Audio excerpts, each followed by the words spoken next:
안녕하십니까, 박병욱입니다. 조선일보 사설입니다. 이런 재판지에는 처음 이 대표 재판부의 개탄. 어쩔 때는 이런 걸 보면은 그냥 딱 보는 순간에 짜증이 나죠. 재판 지연의 원인이 뭐였습니까?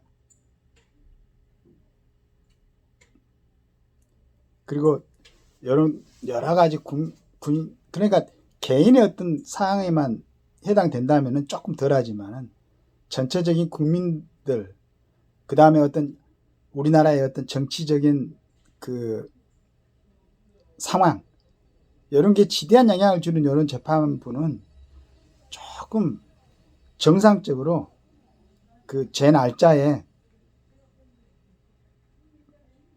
이렇게 지연시키지 말고 이렇게 해왔었으면 이런 문제가 없었죠.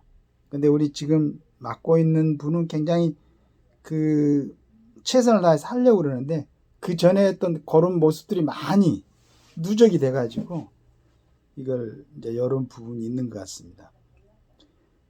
이재명 민주당 대표의 불법 대북 송금 사건 재판부가 12일 이 대표 측에 재판이 이렇게 지연되는 경우는 처음 본다고 했다. 지난 6월 기소된 이 사건은 그동안 본격 재판에 앞서 쟁점과 증거를 정리하는 공판 준비 기일만 3차례 열렸다. 그런데 변호인들이 사건 기록 복사를 못했다.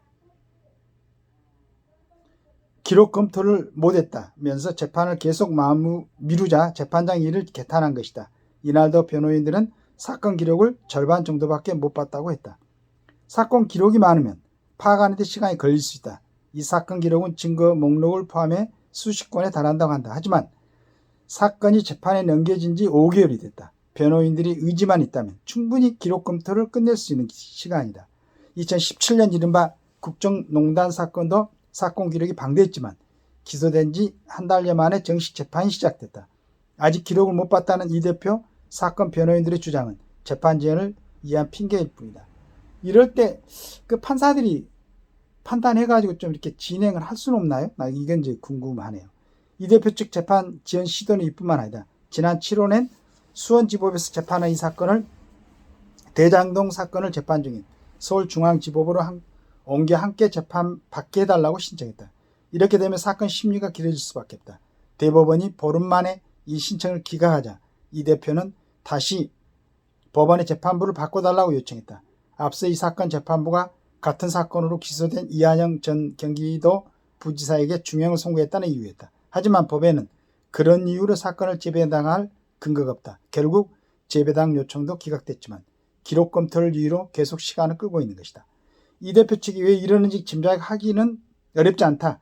이 대표가 경기지사 시절 벌어진 불법 대북 송금 사건은 이하영 씨가 유죄로 인정되면 이 대표도 유죄를 피하기 어려운 구조다. 부지사가 경기지사였던 이 대표 몰래 이런 일을 벌이기 어렵다는 건 상식이다. 그래서 이 씨는 온갖 재판 지연 시도를 했고 재판 막판에 근거도 없이 검찰청 술자리 회의 의혹까지 제기했다. 민주당은 이 사건 수사 검사를 겨냥한 특검법까지 발의했다. 그러더니 이젠 이 대표까지 나서 재판을 지연하고 있다. 결국 법원이 의지를 갖고 신속하게 재판할 수밖에 없다. 결론이네요, 보니까. 이제 법원이 국민들도 상식적으로 다 알고 있으니까 의지를 가지고 진짜로 정상적으로 이렇게 진행했으면 좋겠어요. 그리고 이제 이 대표나 이 대표 변호인들도 무죄라면 빨리 재판을 해가지고 무죄를 입증하고 자유스럽게 돼야지.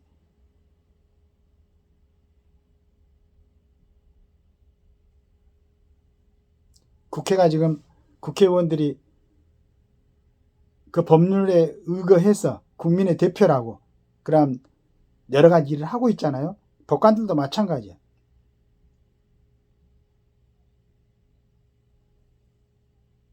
법관들이 자기들의 역할을 할 수 있도록 그래도 기본적인 이런 변호사들의 이런 모습이 과연 적정한 것인지를 갖다가 국민들이 알게 여러 가지로 좀 알려가지고 변호사들도 함부로 맞지 않는 일을 못하도록 그렇게 해야 되는 거 아니에요? 그래 국민들이 살아가는데 가장 중요한 기본 질서인 뭐 헌법부터 온갖 법률 이게 만들어 놨으면은 거기에 가장 그 법을 공부하고 그걸 올바로 적용시키기 위해서 구성된 사법부, 그 다음에 거기에서 국민들의 어떤 인권이라든가 이걸 또는 법의 근본적인 기본 이념을 갖다가 구현시키기 위한 관련된 일을 하고 있는 사람들이 가장 앞장서서 그걸 갖다가 적용시키도록 노력하고 본인들도 그렇게 해야 되고 하는 게 원칙 아니겠습니까? 소위 국가에 어떤 영향력을 끼치는 자리라든가 또 국가 재정으로서 급여를 받고 일하는 사람들은 가장 근본적으로 그걸 생각해야 되는 거 아닌지 모르겠습니다. 뭐 옛날에 왕조 시대도 아니고 주권은 국민에게 있다면서 국민들을 우롱하는 그러한 모습을 행정부에서나 국회에서나 사법부에서도 절대 보이면 안 된다. 그리고 이제 그런 것은 갖다가 또 밖에서 그 사람들을 가르치고 지도했고 또 그런 경험이 있었던 국가 원로들이 나서가지고 점검을 하고 지적을 하고 그런 걸 갖다가 의도적으로 지속적으로 하는 사람들이 있다면은 그 분야에서 퇴출을 시켜야지.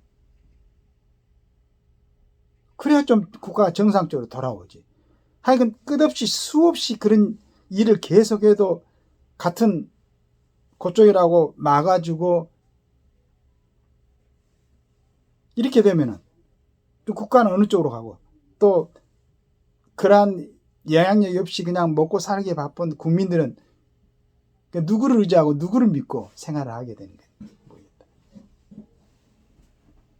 좀 스스로 그래도 많이 공부했고 여러 가지로 어떤 국가나 국민의 삶에 영향을 준다고 생각하는 그런 일을 한다고 생각하는 사람들이 스스로 좀 자성을 하고 스스로 좀 아까 우리 정우찬 그 선생님이 얘기했듯이 그 품격을 보여가지고 국민들이 그런 부분에 대해서 참 감탄하고 멋있다고 생각하고 따라할 수 있는 그런 모습들을 좀 보여주면 안 되나?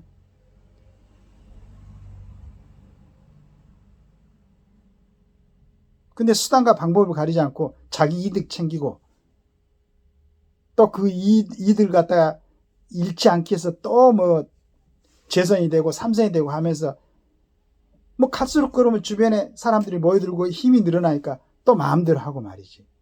이런 모습들만 국민들이 보고 있다면은 정상적인 민주주의 국가가 아니잖아요.